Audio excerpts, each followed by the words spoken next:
শুভ সকাল আমার প্রিয় বন্ধুরা, তোমরা সবাই কেমন আছো? আশা করছি তোমরা সবাই খুব ভালো আছো। দাদরামালার ছোট্ট একটা গ্রাম থেকে আমি পূজা তোমাদের সবাইকে স্বাগত জানাচ্ছি পূজার ব্লগ চ্যানেলে। তো তোমাদের সবাইকে স্বাগত জানাচ্ছি নতুন বছরের শুভেচ্ছা, শুভ নববর্ষ। তোমাদের সারা বছর যেন খুব ভালো করে দিনগুলো কাটুক, তোমরা যেন সুস্থ থাকো সারা জীবন, এটাই কামনা করি আমার প্রত্যেক প্রিয় বন্ধুদের। তো আমাদের গ্রাম বাংলার ঐতিহ্যবাহী নিয়ম হচ্ছে এরকম শুভ নববর্ষের দিন কিন্তু এভাবে খড় জ্বালিয়ে আগুন করতে হয়। পুরো গেটের সামনে থেকে পুরো সারা বাড়ির ভিতর পর্যন্তই আগুনটাকে কিন্তু ঘুরিয়ে নিয়ে আসতে হয়। তারপর আগুনটা একটা জায়গায় রেখে কিন্তু ৩ বার কিন্তু আগুনটাকে ডিঙোতে হয়। তো মেয়ে ঘুমাচ্ছে আর আমি আজকে ঘুম থেকে উঠেছিলাম ৫টার সময়, তো যাতে তাড়াতাড়ি উঠে ঘরের সমস্ত কাজগুলো যেন আমি সেরে নিতে পারি। তো দেখো আমি আগুনটা ডিঙিয়ে নিলাম। তো ৩ বার ডিঙোতে হয়, আমি একবার ডিঙিয়েছিলাম, তার জন্য বর বলছিল আরও ২বার ডিঙাও। তো পরে ডিঙিয়ে নিয়েছিলাম। তো নিয়ে দেখো খড়টা তো নিভে গেল, বরমশাই আর আমি দুজনেই হাত পা গা সেঁকে নিয়ে তো কাজগুলো সারতে লেগে গেলাম। তো দেখো প্রথম আগে আমাদের আগের বাড়িতে ঝাঁট দিয়ে পরিষ্কার করে নেব, তারপর কিন্তু আমার দোকান ঘরের সামনেটা পরিষ্কার করব। তো যেহেতু বড় উঠোন, তো ঝাঁট দিতে বেশ আধ ঘন্টা সময় লাগে, ঘর দাবা ঝাঁট। আর সকালবেলা ঘুম থেকে উঠে আজকের কোমর না একদম নিচু করতে পারছি না। তো আমার কোমরের না সমস্যা, যখন আমার মেয়েটা হওয়ার পরে, তো যেহেতু সিজারে আমার পিঠের চালে কোনো প্রবলেম হয় না, কোমরের প্রবলেমটা ভীষণ হয়।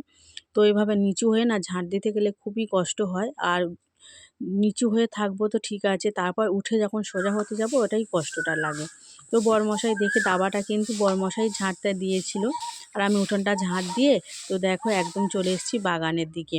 তো এখানে দেখো সমস্ত রকমের গাছপালা আছে, আর প্রচণ্ড গরমের সময় এখানে ঠান্ডা। আগে যখন এখানে থাকতাম, এই তো এখানে ঠান্ডায় কিন্তু মাদুর আমরা দুপুরবেলা করে বসে থাকতাম।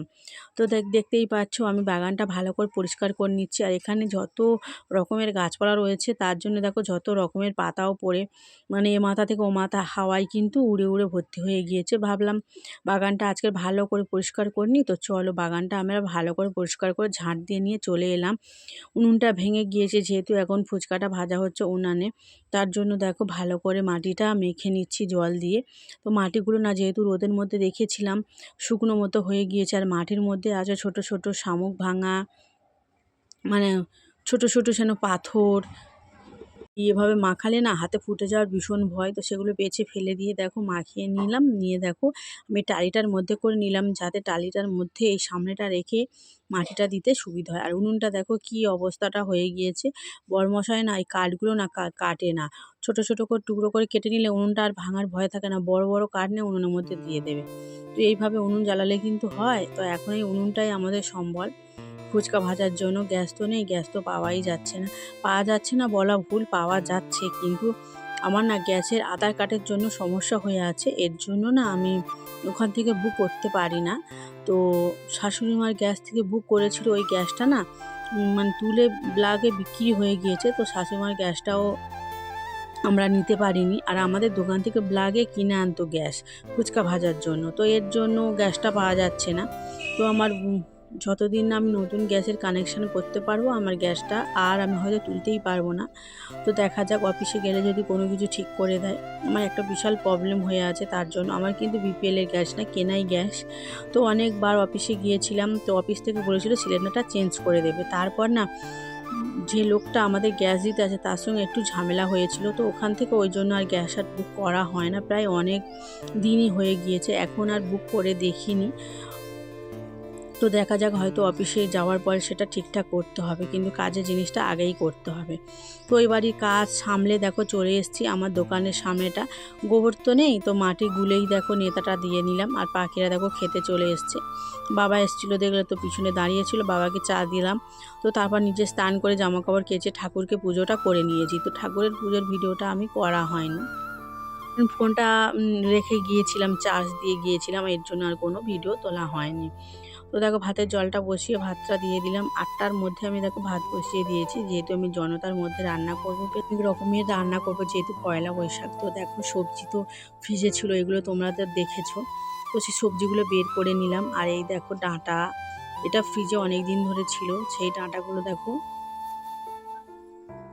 বের করে নিয়েছি, আলু বের করে নিয়েছি, আদা রসুন পেঁয়াজ এগুলো কাটতে বসে গেলাম। প্রথমে আমি পটলটা কেটে নিচ্ছি। 500 গ্রাম পটল আনা হয়েছিল। পটলটা জানো তো নষ্ট হয়ে যাচ্ছে, তার জন্য আমি সব পটলই কেটে ফেলেছিলাম। তো বরমশাই আমাকে বসিয়ে দিয়ে বাজারে চলে গিয়েছে, যেহেতু দোকানে অনেক কিছুই নেই সেগুলো আনতে গিয়েছে। আর আমি ভেবেছিলাম আজকে খুবই শান্তভাবে রান্না করব বসে, বরমশাই দোকানে থাকবে। তো আমার সেই ভাবনাটা হলো না, বরমশাই বসিয়ে দিয়েই চলে গিয়েছে। আর এই রান্নার সময় আমার একটা ঘটনা ঘটে গিয়েছিল। ভাতটা আমি বসিয়েছিলাম, তো দোকানে কাস্টমার সামলাতে গিয়ে ভাতটা হয়ে গিয়েছে, ভাতের ফ্যানটা মানে ঝাড়াতে দেরি হয়ে গিয়েছিল, এর জন্য ভাতটা একদম বসে বসে গিয়েছিল। এটাই আমার খারাপ হয়ে গিয়েছিল। তো দেখো আমি পটলটা কেটে নিয়ে ধুয়ে তুলে নিলাম, তারপর আলুটা কেটে নিচ্ছি। তো আলুটা ভাজা করব, তো পটল ভাজা করব, আলু ভাজা করব, বেগুন তো নেই, বেগুনটা ভাজা করতাম। বেগুন ভাজাটা মেয়ে কিন্তু খেতে বেশ পছন্দ করে, কিন্তু ওর বেগুনটা খেলে না মানে গায়ে অ্যালার্জি বের হয়, এর জন্য বেগুনটা ওকে খাওয়াই না। তো বেগুনটাও বাড়িতেও আনাও হয় না, যেহেতু আমরা একটু অ্যাভয়েড করে চলি। তো তারপর দেখো আলুর খোলাগুলো আমার সব ছাড়ানো হয়ে গিয়েছে, এখন ছোট ছোট করে কেটে নিচ্ছি আলুটা ভাজার জন্য। তো বারবার এই কাটতে বসে উঠতে গেলে প্রচণ্ড বিরক্ত লাগে। আর আমার না সত্যি দোকান সারা জীবন আমার সামলাতে হয়। একটা পয়লা বৈশাখের দিনেও নিজের মতো করে রান্না করব ভাবলাম, কিন্তু না, কাস্টমার সামলেই যেতে হবে।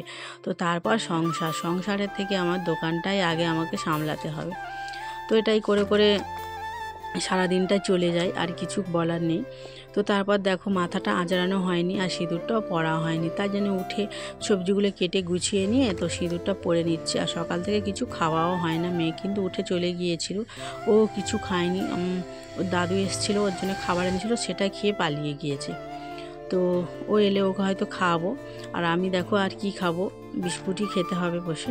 তো চলো এখন সিঁদুর পরার পরে হাত মুখ ধুয়ে দেখো বিস্কিটটাই খাচ্ছি বসে, আর কিছু কিন্তু খাইনি। বরমশাই এখনও বাজার থেকে আসি না, জানি না কখন আসবে। সকালবেলা দেখো নিম পাতা পেরেছিল, ছোট্ট একটা ডগা।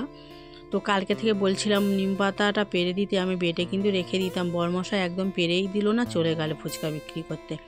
তো এখন পেরেছে। মাছ স্নান তো হয়ে গিয়েছে, হলুদটা আর মাখায় আর হলো না, ওদেরকে পরে আমি বেটে দেবো। আর এই দেখো বাজার থেকে কিন্তু মাংসে আনা হয়নি, কারণ মাংস দোকানে প্রচণ্ড ভিড়, প্রায় অনেকক্ষণ দাঁড়ানোর পরে মাংসটা তারপর নিতে হবে। তো বললাম থাক, আজকে আর মাংস আনতে হবে না, মাছ তো রয়েছে, মাছটাই রান্না করা হোক। তো আমাদের গ্রামের এখান থেকে আমি চিংড়ি মাছও কিনে নিয়েছিলাম ঢ্যাঁড়স দিয়ে রান্না করার জন্য। আর ফ্রিজে যা মাছ ছিল সবার হয়ে যাবে, দুবেলা হয়ে যাবে, অনেকগুলোই মাছ ছিল, তো সেগুলো সবটাই রান্না করে নিচ্ছি। আর দেখো কড়াটা গরম হয়ে যেতে তেলটা দিয়েছি, কিছুক্ষণ গরম করার পরে মাছটা দিলে ভালো হতো। তো দেখো মাছটা কেমন একটা লেগে লেগে যাচ্ছিলো। তো যাই হোক মাছটাকে অনেক কড়া করার পর এপিট ওপিট উল্টে বেশ লাল লাল করে ভেজে নিয়ে তুলে নিয়েছি। তারপর পটলগুলো ভেজে নিচ্ছি, পটলটাও লাল লাল করে ভেজে নেবো। পটল ভাজাটাও খেতে মেয়ে ভীষণ পছন্দ করে। 500 পটল সবটাই ভেজে নিচ্ছি, কারণ 3-4টে একদম খারাপ হয়ে গিয়েছে, একদম দেশি পটল, খুবই ভালো, একদম দানা নেই। তারপর দেখো আলুগুলোকে আমি ভেজে নিচ্ছি, অল্প পরিমাণে সব করছি, অন্য বছর তো আরও ভাজাভুজি করি। তো ডালটা প্রেশার কুকার করে সিটি দিয়ে নিয়েছি, মুগের ডাল খেতে পছন্দ করি না বলে মুসুরির ডালই রান্না করছি।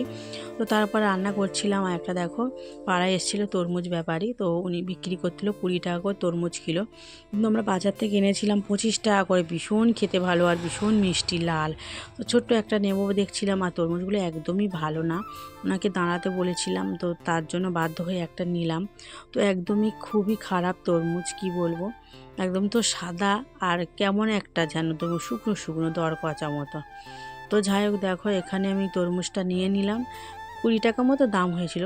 উনি একটু কেটে দেখিয়ে দিল, তো দেখলাম সাদা মতো, তো নিলাম। যাই হোক, আর এখানে দেখো মাছের ঝালটা আমার হয়ে রেডি হয়ে গিয়েছে, একদম কাঁচা লঙ্কা বাটা দিয়ে রান্না করেছি। তারপর কলতলায় চলে এসেছি, তো মাছগুলো দেখো বেছে নেওয়ার জন্য। এটা হলো মৌরলা মাছ। তো গ্রামে গ্রামে হেঁকে জানো তো এই মাছগুলো বিক্রি করে থাকে, মানে যেসব দাদারা মানে পুকুরে জাল দিতে যায়, তো ওনাদের জালের দরুন মাছও দিতে হয়, টাকাও দিতে হয়। তো ওনারা সেই মাছগুলো বিক্রি করতে করতে যায়। সবসময় গ্রামে হেঁকে হেঁকে বিক্রি হয় মৌরলা মাছ। তো মৌরলা মাছগুলো প্রথম 20 টাকা সব বলেছিল, আমরা নিচ্ছিলাম না। তো উনি 200 করে 35 টাকা দিয়েছে, বলেছিলাম 30 টাকা নেওয়ার কথা, নেয়নি। তো এই মাছ ছোট হলে কি হবে, কিন্তু বেশ উপকার শরীরের পক্ষে। তো যাক, মানে এই মৌরলা মাছের ঝোল ভীষণ খেতে পছন্দ করি আমি। বরমশাই খেতে চায় না, মেয়েও খেতে চায় না, কিন্তু ঝোলটা খায়, মাছগুলো খায় না। তো ওর জন্য আমি একটু ঝাল মতো করে দেবো। আর আমি অল্প কলা রয়েছে, তো সেটা দিয়ে আমি আমার জন্য ঝোল বানিয়ে নেবো। তো দেখো, তারপর নিম পাতা হলুদ মেখে নিল বরমশাই। আর তারপর দেখো স্নান টান করে চলে এসেছি ভাত খাওয়ার জন্য। তো দেখো 1টা বাজে, এখন আমরা দেখো খেতে বসে গিয়েছি। তো চলো দেখাই। ভাত রান্না করেছি, মাছের ঝাল, আলু ভাজা, পটল ভাজা, ডিম সিদ্ধ, ডাল। তো আর দেখো স্যালাড কেটে নিয়েছি। তো এই হচ্ছে আজকের আমাদের মেনু। আর ঢেঁড়স দিয়ে চিংড়ি মাছের ঝাল রান্না করেছি। তো এটাই আমাদের দুপুরবেলা আজকের খাওয়া পয়লা বৈশাখে। তো মিষ্টি ফ্রিজে ছিল, সেটাও বের করে নিয়েছি। মেয়েকেও স্নান করিয়ে দেখো নতুন জামা কাপড় পরিয়ে দিয়েছি। তো তোমরা কেমনভাবে দিনটা কাটিয়েছো, তোমাদের বাড়িতে কি কি রান্না হয়েছে প্লিজ কমেন্ট করে জানিও। আমার ভিডিওটা যদি তোমাদের ভালো লাগে, তোমরা অবশ্যই লাইক কমেন্ট শেয়ার করে তোমাদের দিদিভাইয়ের পাশে থেকো, একটু সাপোর্ট করো, একটু ভালোবাসা দিয়েছো। তো দেখো, এখন তো মেয়ে খেতে বসে গিয়েছে। তো মেয়ে তো ভীষণ খুশি এই খাবারগুলো দেখে। আর ভিডিওটা এখানে শেষ করে দিচ্ছি।